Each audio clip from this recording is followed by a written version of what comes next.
తల్లికి వందనం.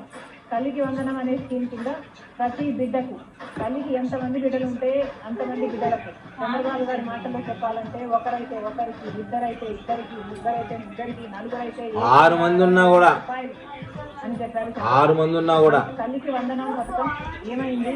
తల్లికి బిడ్డలకి పంగనామాలు పెట్టే కార్యక్రమం ఏమైనా చేస్తున్నారా?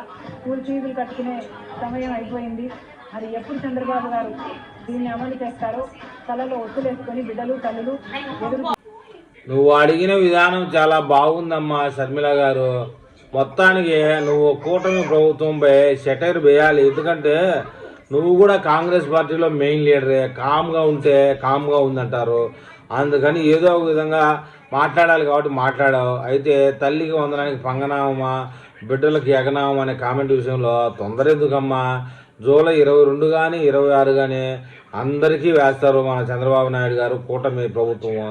నువ్వు అన్నట్టు నలుగురితో ఆపావు నువ్వు. వాస్తవానికి 6 మంది ఉన్నా 6 మంది అయితే ఎంత? దాదాపు ₹1,00,000 దగ్గర పోతుంది వాళ్ళకి. అయినా సరే ఏం వెనుకాడు. మీ అన్నయ్యలాగా ఇంట్లో 4 ఉన్న 5 మంది ఉన్న ఒకరికి ఇవ్వడం అనేది కాదు కదా, అందరికీ వేయాలి. కాబట్టి వీళ్ళు డేటా సేకరించారు, అంతా అయింది. జస్ట్ 2-3 రోజుల్లోనే అందరికీ పడుతుంది. నువ్వు కూడా నవ్వుతా సెటరికల్గా మాట్లాడడం కూడా కూటమి కార్యకర్తలకు ఆనందంగానే ఉంది. కాబట్టి నీ విషయంలో కూటమి కార్యకర్తలు ఎలాంటి మాటలకు జుగుప్సాకరమైన మాటలు కానీ పరుసు పదజాలం కానీ వాడే ఉద్దేశం లేదు. కానీ నువ్వు అప్పుడప్పుడు ఇలా సెటైర్ వేయాలి ఈ ప్రభుత్వం మీద, లేదంటే భయం ఉండదు కూటమి ప్రభుత్వానికైనా కూడా.